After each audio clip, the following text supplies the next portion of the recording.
معروف اینکر عمران ریاض خان نے انتخابی نتائج میں دھاندلی پر مسلم لیگ نون کو آڑے ہاتھوں لے لیا۔ عمران ریاض خان کا کہنا ہے کہ موجودہ صورتحال میں جب دھاندلی کے ذریعے ایک پارٹی کو اقتدار میں لانے کی کوششیں ہو رہی ہیں تو ایسے میں پاکستان تحریک انصاف نے فیصلہ کیا ہے کہ سب سے پہلے خیبر پختونخوا میں اپنے آپ کو مضبوط کیا جائے اور وہاں حکومت بنائی جائے۔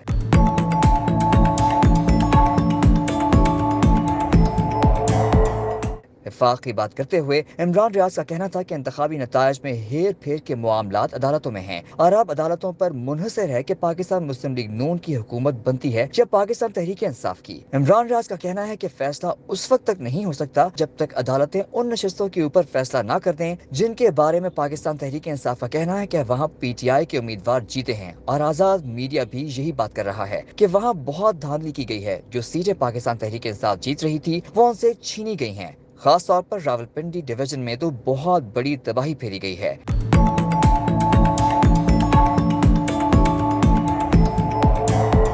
اٹک کی دونوں سیٹیں ہوں، چکوال کی دونوں سیٹیں ہوں، ٹیکسلا والی سیٹ ہو، اسلام آباد کی 3 سیٹیں ہوں یا راولپنڈی شہر کی سیٹیں ہوں، یہ تمام وہ نشستیں ہیں جو پاکستان تحریک انصاف نے جیتی ہیں، اور جو ابتدائی نتائج آ رہے تھے ان کے مطابق امیدواروں کو مبارکبادیں بھی دی جا رہی تھیں، لیکن پھر اچانک سارا کا سارا سسٹم ڈاؤن ہوا اور پھر ناراض نواز شریف کو منانے کے لیے ساری کی ساری سیٹیں واپس کی گئی۔ اب مسلم لیگ نون کے امیدوار کامیاب ہونا شروع ہو گئے۔ عمران ریاض خان کا کہنا ہے کہ یہ پاکستان تحریک انصاف کو بھی نظر آ رہا ہے کہ وفاق کے اندر تحریک انصاف کے پاس جو نشستیں موجود ہیں وہ 100 سے کچھ کم ہیں۔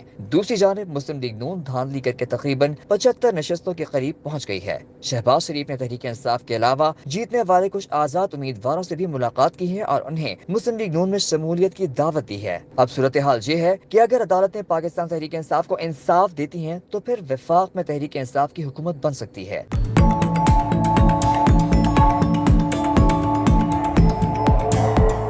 عمران ریاض خان کا کہنا ہے کہ پنجاب میں بھی صورتحال ایسی ہی ہے۔ پاکستان تحریک انصاف کا کہنا ہے کہ پنجاب میں ان کی نشستیں 200 سے بھی زائد تھیں اور وہ 2/3 اکثریت کے ساتھ جیت رہے تھے، لیکن دھاندلی سے مسلم لیگ نون کے امیدواروں کو کامیاب کرایا گیا۔ یہ معاملات بھی عدالتوں میں جا رہے ہیں اور عدالتیں ان معاملات کو سن رہی ہیں۔ عمران ریاض کا کہنا ہے کہ تحریک انصاف کے رہنما علی محمد خان کا کردار اس ساری صورتحال میں بہت اہم ہے، کیونکہ ان کی خوبی ہے کہ وہ پارٹی کے تمام جیتنے والے امیدواروں کو اکٹھا رکھنے کی صلاحیت رکھتے ہیں۔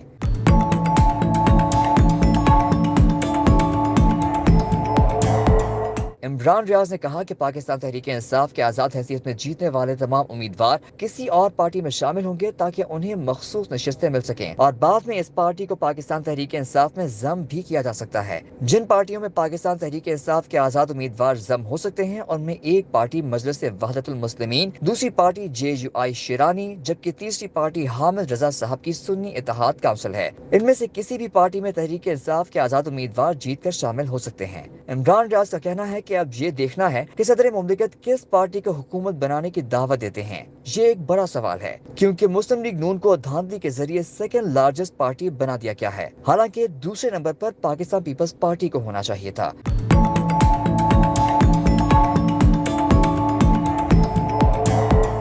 عمران ریاض نے جہانگیر ترین کے حوالے سے بھی گفتگو کرتے ہوئے کہا کہ کچھ لوگ کہہ رہے تھے جہانگیر ترین چاہے اپنی دونوں نشستیں ہار چکے ہیں لیکن انہیں ایڈجسٹ کیا جائے گا اور آنے والی حکومت میں جہانگیر ترین کا حصہ ہوگا اور وہ اس حکومت میں بھی کام کریں گے، لیکن جہانگیر ترین نے شکست کے بعد سیاست ہی چھوڑ دی۔ عمران ریاض خان نے جہانگیر ترین کو آڑے ہاتھوں لیتے ہوئے کہا کہ یہ وہ شخص تھا جو یہ کلیم کرتا تھا کہ اس نے عمران خان کو وزیر اعظم بنوایا، لیکن بڑے دعوے کرنے والا آج اپنی دونوں نشستیں ہار گیا۔